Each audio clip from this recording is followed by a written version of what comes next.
Class 12th की reality बताऊं, तुम में से बहुत सारे बच्चे ऐसे सोचते होंगे कि अभी तो बहुत टाइम है, पढ़ लेंगे यार बाद में। बट इसी चक्कर में देखो तुम्हारे हाफ ईयरली तो जा चुके हैं, आगे प्री बोर्ड भी कैसे आ जाएंगे तुम्हें पता भी नहीं चलेगा। और भाई अब तो डेट शीट भी आ चुकी है एंड अब भी तुम सीरियस नहीं हुए ना तो तुम्हें बाद में रिग्रेट होगा कि काश यार मैं पढ़ लेता जब, तो आज लास्ट टाइम पर मुझे प्रॉब्लम नहीं हो रही होती। अब जब तुमने प्रिपरेशन ही अच्छी नहीं की तो तुम्हारे मार्क्स भी नहीं आएंगे, ना तुम्हें कोई अच्छा कॉलेज मिलने वाला। तो अगर सच में तुम इस ट्रॉमा से बचना चाहते हो ना तो वीडियो को लास्ट तक देखो बस।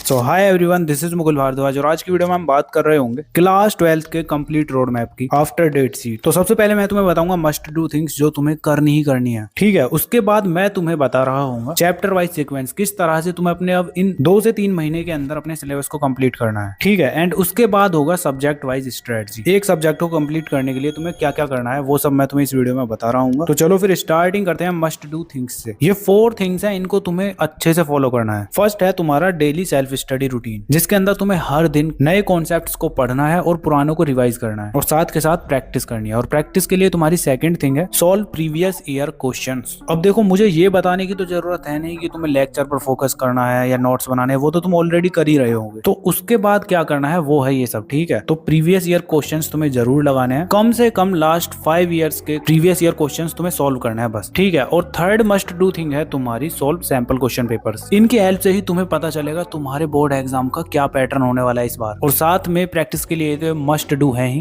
अब ये PYQ and sample question paper कहाँ मिलेंगे अभी वीडियो में आगे बताऊंगा। उससे पहले फोर्थ मस्ट डू थिंग तुम्हारी होने वाली है रेगुलर रिवीजन। एक वीक में कम से भी कम तुम्हें 2 बार रिवीजन करना ही करना है अपने पुराने कॉन्सेप्ट्स का, बिकॉज अगर तुम ऐसा करते हो तो तुम चीजों को भूलने के नहीं हो। रिवीजन करने का क्या बेस्ट तरीका है, अगर वो जानना चाहते हो तो कमेंट कर देना, मैं नेक्स्ट वीडियो बना दूं। बाकी अब बात करते हैं PYQ and sample question papers की। बेस्ट सैंपल क्वेश्चन पेपर चाहिए तो उसके लिए लोगे तुम फिजिक्स वाला का ये सैंपल क्वेश्चन पेपर, सबसे यूनिक होने वाला है ये तुम्हारा। वो कैसे आओ बताता हूँ। देखो इसके अंदर सबसे पहले तुम्हें मिलेंगे फ्रीक्वेंटली आस्क्ड क्वेश्चन, उसके साथ exam ready answering template that score, और उसके साथ साथ सीबीएसई 2025 कॉम्पिटेंसी बेस्ड फॉर्मेट तो तुम्हें इसके अंदर मिलेगा ही। और रिवीजन के लिए शॉर्ट नोट्स यानी चीट सीट तुम्हें इसके अंदर मिल रही होगी। और बोनस के तौर पर 111 मोस्ट प्रोबेबल क्वेश्चंस जो कि एनालाइज्ड एंड सिलेक्टेड पीवाईक्यूज से हैं। अगर एग्जाम से एक दिन पहले रिवीजन करना है तो इनको कर लो, बस इनफ है। और क्वेश्चंस के जो सॉल्यूशंस है ना उनमें आंसर राइटिंग पर बहुत ही अच्छे से ध्यान दिया गया है। तो इतना कुछ तुम्हें और किसी सैंपल क्वेश्चन पेपर में नहीं मिलने वाला। और मेरी मानो तो अभी इसको परचेज कर लो, लिंक मैं डिस्क्रिप्शन में और पिंड कमेंट में दे दूंगा। और अगर तुम डायरेक्ट पीडब्ल्यू स्टोर से बाय करते हो तो मेरा ये कूपन कोड LRN150 यूज कर लेना, तुम्हें और कुछ % का डिस्काउंट मिल जाएगा। तो जाओ अभी जाके बाय कर लो, ठीक है। तो ये 4 मस्ट डू थिंग्स थी जो तुम्हें फॉलो करनी ही करनी है। बाकी पीवाईक्यूज मैंने टेलीग्राम पर अपलोड कर रखे हैं, you can learn it, search कर लेना तुम्हें मिल जाएंगे, ठीक है। अब इसके बाद तुम्हारा सेकंड आता है चैप्टर वाइज सीक्वेंस कि 2 से 3 महीने के अंदर तुम्हें किस तरह से अपने चैप्टर्स को निपटाना है, ये सब तुम्हें इसके अंदर पता चलेगा। तो सबसे पहले बात करते हैं फिजिक्स की। तो इसके अंदर यार तुम्हारे टोटल 13 चैप्टर्स हैं, जिसमें तुम फर्स्ट मंथ के फर्स्ट वीक के अंदर इलेक्ट्रोस्टैटिक वाला चैप्टर करोगे, ठीक है। और सेकंड वीक के अंदर तुम कैपेसिटेंस वाला चैप्टर करोगे। जब वो हो जाता है तो थर्ड वीक के अंदर तुम कर रहे होगे करंट इलेक्ट्रिसिटी वाला चैप्टर। एंड फोर्थ वीक के अंदर तुम कर रहे होगे मूविंग चार्ज एंड मैग्नेटिज्म वाला चैप्टर, ठीक है। जब इतना हो जाता है ना तो फिर तुम्हारे बचते हैं मंथ के 2 से 3 डेज, तो उसके अंदर तुम कर रहे होगे मैग्नेटिज्म एंड मैटर वाला चैप्टर। तो इस तरह से तुम्हारे फर्स्ट मंथ के अंदर ये 5 चैप्टर्स हो रहे होंगे। अब तुम बोलोगे कि भैया इतना सारा कैसे कर लेंगे एक मंथ में, तो यार तुमने ऑलरेडी कुछ तो पढ़ा हुआ होगा ना, जो चैप्टर तुमने पढ़ रखे हैं उनके पास जल्द से जल्द रिवीजन कर लेना। एंड मुझे पक्का पता है ये चैप्टर तो तुमने ऑलरेडी पढ़ ही रखे होंगे, नहीं भी पढ़े हैं तो क्या सीक्वेंस है, इनको क्या कैसे करोगे अभी आगे बताऊंगा वीडियो में। बाकी सेकंड मंथ जब तुम्हारे स्टार्ट होता है तो उसके फर्स्ट वीक के 3 डेज में तुम अपना बचा हुआ चैप्टर यानी कि मैग्नेटिज्म एंड मैटर वाले चैप्टर को कर रहे होगे। एंड फिर स्टार्ट होगा तुम्हारा फर्स्ट वीक, जिसके अंदर तुम इलेक्ट्रोमैग्नेटिक इंडक्शन वाला चैप्टर करोगे। और सेकंड वीक के अंदर तुम कर रहे होगे अल्टरनेटिव करंट वाला चैप्टर। थर्ड वीक के अंदर तुम कर रहे होगे इलेक्ट्रोमैग्नेटिक वेव्स वाला चैप्टर, ठीक है। एंड इसके बाद तुम्हारा फोर्थ वीक में तुम कर रहे होगे रे ऑप्टिक्स वाला चैप्टर। तो इस तरह से तुम्हारे 2 मंथ्स कंप्लीट हो जाएंगे, जिनके अंदर ऑलमोस्ट तुमने 9 चैप्टर्स कंप्लीट कर लिए होंगे। और थर्ड मंथ में तुम फर्स्ट वीक में करोगे वेव ऑप्टिक्स। इस चैप्टर के बाद सेकंड वीक में तुम कर रहे होगे dual nature of matter and radiation. And इसके बाद तुम कर रहे होगे थर्ड वीक में एटम्स एंड न्यूक्लियाई वाला चैप्टर। एंड जब वो हो जाता है तो उसके बाद तुम फोर्थ वीक में कर रहे होगे इलेक्ट्रॉनिक डिवाइस वाला चैप्टर। तो कुछ इस तरह से तुम्हारी 3 मंथ्स के अंदर पूरी कंप्लीट फिजिक्स खत्म हो रही होगी, ठीक है। इसी तरह से चलो स्टार्टिंग करते हैं अब तुम्हारी केमिस्ट्री की। तो यार केमिस्ट्री के अंदर तुम फर्स्ट मंथ के फर्स्ट वीक में सॉल्यूशन चैप्टर को करोगे। उसके बाद तुम सेकंड वीक में इलेक्ट्रो केमिस्ट्री वाला चैप्टर कर रहे होगे, ठीक है। जब वो कंप्लीट हो जाता है तो थर्ड वीक में तुम तुम केमिकल काइनेटिक्स वाला चैप्टर करोगे एंड उसके बाद 4th वीक में तुम कर रहे होगे डी एंड एफ ब्लॉक वाला चैप्टर। तो फर्स्ट मंथ में तुम्हें बस यही करना है, ठीक है। इसके बाद सेकंड मंथ तुम्हारे स्टार्ट होता है जिसमें फर्स्ट वीक में तुम कर रहे होगे कोऑर्डिनेशन कंपाउंड वाला चैप्टर। जब वो हो जाता है तो उसके बाद सेकंड वीक में तुम कर रहे होगे halo alkane and hello arenes वाला चैप्टर एंड उसको फिनिश करने के बाद थर्ड वीक में तुम कर रहे होगे एल्कोहल फिनॉल एंड ईथर वाला चैप्टर। जब वो हो जाता है तो उसके बाद 4th वीक में तुम कर रहे होगे aldehyde ketone and carboxylic acid वाला चैप्टर, ठीक है। सेकंड मंथ में तुम्हें बस इतना ही करना है। अब इसके बाद तुम्हारे स्टार्ट होता है थर्ड मंथ जिसमें तुम्हारे 2 चैप्टर बच जाते हैं, जिसमें तुम फर्स्ट वीक में कर रहे होगे एमीन्स वाला चैप्टर और सेकंड वीक में तुम कर रहे होगे बायोमोलिक्यूल्स वाला चैप्टर, बस, ठीक है। तो इस तरह से 2 मंथ्स एंड 2 वीक के अंदर तुम्हारी पूरी केमिस्ट्री कंप्लीट हो रही होगी। अब तुम में से जिसके पास मैथमेटिक्स है ये पोर्शन उसके लिए है, बायो वाले स्किप करके आगे देख सकते हैं। तो मैथमेटिक्स में यार तुम्हें फर्स्ट मंथ के अंदर फर्स्ट वीक में रिलेशन एंड फंक्शन वाला चैप्टर करना है, सेकंड वीक में तुम कर रहे होगे इनवर्स ट्रिग्नोमेट्री फंक्शन वाला चैप्टर, ठीक है। एंड थर्ड वीक में तुम कर रहे होगे मैट्रिक्स एंड डिटरमिनेंट्स वाला चैप्टर।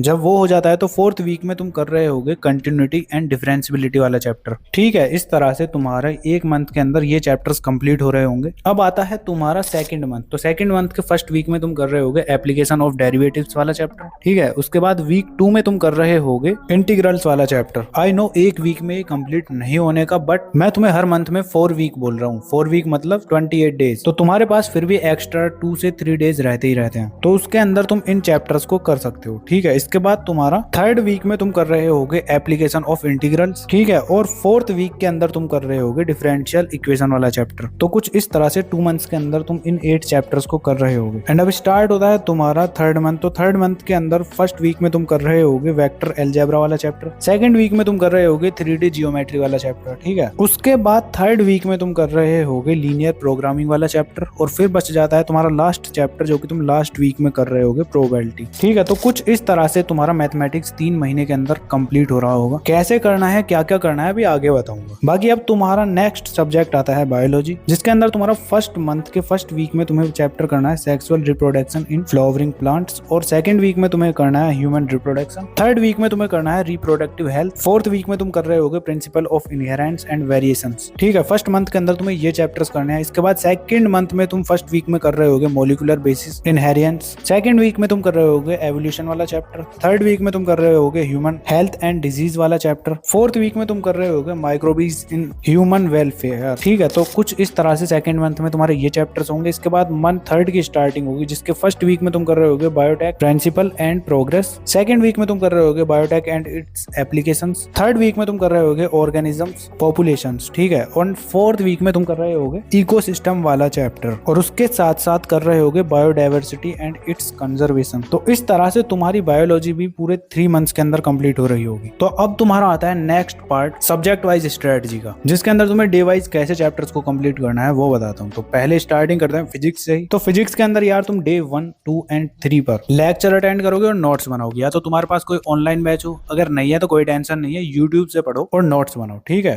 डे 4 पर तुम्हें एनसीईआरटी रीडिंग करनी है एंड डे 5 पर तुम्हें फॉर्मूला नोटबुक बनाना है और उसके साथ साथ पीवाईक्यू सॉल्व करने हैं। मतलब जितने भी तुम्हारे चैप्टर के अंदर फॉर्मूला है ना, तुम उस नोटबुक के अंदर लिखोगे एंड साथ के साथ पीवाईक्यू सॉल्व करोगे। एंड डे 6 पर तुम बाकी के बचे हुए पीवाईक्यू सॉल्व कर रहे होगे और कॉम्पिटेंसी बेस्ड क्वेश्चंस को लगा रहे होगे। और डे 7 पर तुम उस चैप्टर का पूरा रिवीजन करोगे और सैंपल क्वेश्चन पेपर्स लगा रहे होगे, ठीक है। तो फिजिक्स के अंदर तुम्हें एक चैप्टर 7 डेज में इस तरह से कंप्लीट करना है। अब इसके बाद तुम्हारा नेक्स्ट सब्जेक्ट आता है केमिस्ट्री। तो केमिस्ट्री के अंदर यार डे 1 एंड 2 पर तुम्हें लेक्चर अटेंड करना है और उसके साथ साथ नोट्स बनाने हैं। एंड डे 3 पर तुम एनसीईआरटी रीडिंग कर रहे होगे, ठीक है। उसके बाद डे 4 पर तुम रिएक्शन बैंक और फॉर्मूला नोटबुक तैयार कर रहे होगे। अब अगर तुम इनऑर्गेनिक एंड ऑर्गेनिक केमिस्ट्री का कोई चैप्टर पढ़ रहे हो तो उसके अंदर तुम्हें रिएक्शन बैंक क्रिएट करना है। मतलब एक नोटबुक ले लेना, उसके अंदर सारी इंपॉर्टेंट रिएक्शंस लिखनी है। और फिजिकल केमिस्ट्री पढ़ रहे हो तो उसके फॉर्मूला लिखने हैं बस। उसके लिए फॉर्मूला नोटबुक बनानी है सेम टू सेम जैसे तुमने फिजिक्स के लिए बनाई थी, ठीक है। इसके बाद डे 5 पर तुम पीवाईक्यूज कर रहे होगे और जब वो हो जाता है तो डे 6 पर तुम उनका एनालिसिस कर रहे होगे। कौन से क्वेश्चंस तुमसे नहीं बन रहे, कौन से क्वेश्चन तुम इजीली बना पा रहे हो। इससे तुम कैटेगराइज कर लोगे कि कौन से टॉपिक्स तुम्हारे वीक हैं, ठीक है। उसके बाद डे 7 पर तुम सैंपल क्वेश्चन पेपर लगा रहे होगे और उसके साथ साथ रिवीजन कर रहे होगे, बस सिंपल, ठीक है। तो केमिस्ट्री का एक चैप्टर तुम्हें इस तरह से कंप्लीट करना है। अब इसके बाद आता है तुम्हारा मैथ्स। तो मैथ्स के अंदर यार तुम्हारा डे 1 एंड 2 पर तुम्हें लेक्चर अटेंड करना है और फॉर्मूला नोटबुक रेडी करनी है। जितने भी एक चैप्टर के अंदर तुम्हारे फॉर्मूलाज हैं उनको तुम्हें लिखना है। उसके बाद डे 3, 4, 5 पर तुम्हें एनसीईआरटी के क्वेश्चन सॉल्व करना है और सभी क्वेश्चंस को लगाने के लिए मत बैठ जाना। जो क्वेश्चंस तुम्हें आते हैं उनको स्किप कर सकते हो और जो नहीं आते थे उनको ही करना है, तभी जाके ये कंप्लीट होंगे, ठीक है। उसके बाद डे 6 पर तुम्हें PYQ सॉल्व करना है एंड डे 7 पर सेम तुम्हें रिवीजन करना है और सैंपल क्वेश्चन पेपर लगाने हैं। और सैंपल क्वेश्चन पेपर के लिए मैंने ऑलरेडी बता ही दिया है कौन सा लेना है, ठीक है। एंड अब आता है तुम्हारा नेक्स्ट सब्जेक्ट बायोलॉजी, जिसके अंदर सबसे पहले डे 1 पर तुम